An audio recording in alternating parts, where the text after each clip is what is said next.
அஸ்ஸலாமு அலைக்கும். நான் உங்கள் ஷிஃபா குக்கிங்லேருந்து பேசுகிறேன். இன்றைக்கி நம்ம என்ன ரெசிபி பார்க்க போகிறோன்னா, பீஃப் வச்சு ஒரு சூப்பரான கிரேவி தான். இது ரொம்ப டேஸ்ட்டாக இருக்கும். இதை நீங்கள் சப்பாத்தி, பூரி, ரொட்டி, தோசை எது கூட வேணாலும் வச்சு சாப்பிட்லாம். அல்டிமேட்டாக இருக்கும். வாங்க எப்படி செய்கிறதுன்னு சொல்கிறேன்.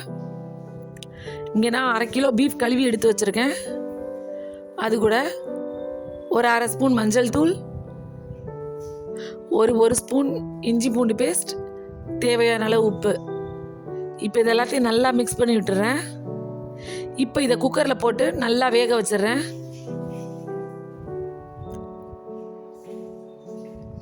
பார்த்தீங்களா, நல்லா வேக வச்சு எடுத்துட்டேன்.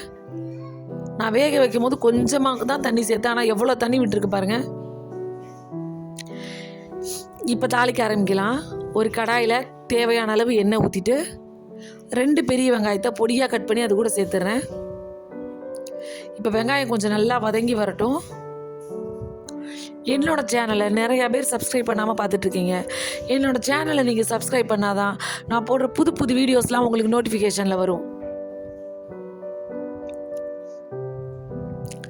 வெங்காயம் ஓரளவுக்கு வதங்கிருச்சு. இப்போ ஒரு கொத்து கருவேப்பிலை, 2 தக்காளி அதையும் கட் பண்ணி இதில் சேர்த்துட்றேன்.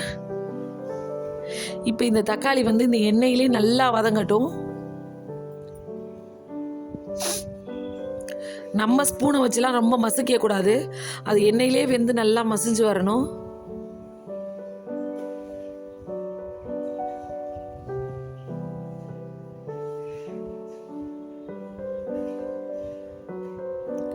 பார்த்தீங்களா, எண்ணெயிலே நல்லா வெந்து வந்துருச்சு. இந்த டைமில் 1 ஸ்பூன் மிளகாத்தூள் சேர்த்து நல்லா ஒரு கிண்டி விட்டுருங்க. மிளகாத்தூளை சேர்த்து ஒரு கிண்டுன உடனே ஒரு 1/2 கப் தயிர் இது கூட சேர்த்துக்கிறேன்.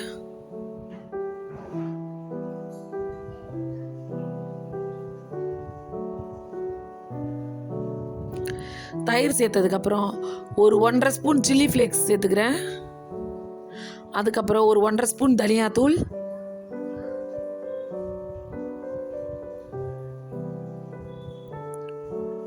ஒரு ஸ்பூன் ஜீரகத்தூள், ஒரு ஸ்பூன் சோம்புத்தூள், ஒரு ஸ்பூன் மிளகுத்தூள், ஒரு 1/2 ஸ்பூன் கரம் மசாலா.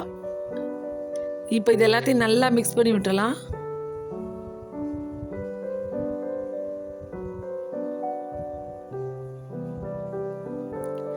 எல்லாத்தையும் நல்லா மிக்ஸ் பண்ணி விட்டதுக்கப்புறம் ஒரு நிமிஷம் வதங்க விட்டுட்டு அதோட நம்ம வேக வச்சு வச்சுருக்க பீஃபை இது கூட சேர்த்துருங்க.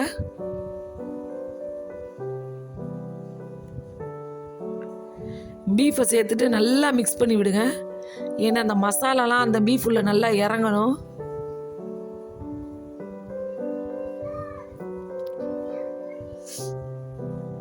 இந்த டைமில் உப்பு செக் பண்ணி பார்த்துக்கோங்க.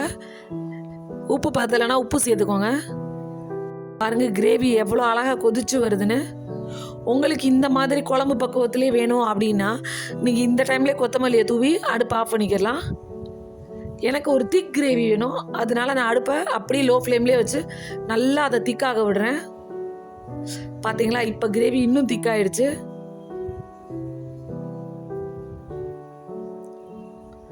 பாருங்க எவ்வளோ அழகாக இருக்குன்னு. பார்க்கும் போதே சாப்பிடணும் போல இருக்கு இல்லையா? இப்போ என்னோட கிரேவி நல்லாவே திக்காயிடுச்சு. கடைசியாக கொத்தமல்லியை தூவி அடுப்பு ஆஃப் பண்ணிடலாம். அவ்வளோதான், ஒரு சூப்பரான பீஃப் கிரேவி ரெடி ஆகிடுச்சு. நீங்கள் உங்கள் வீட்டில் ட்ரை பண்ணி பார்த்துட்டு எப்படி இருந்துச்சுன்னு எனக்கு கமெண்டில் சொல்லுங்கள். சூப்பர், சப்ஸ்கிரைப் பண்ணுங்க. தேங்க்யூ.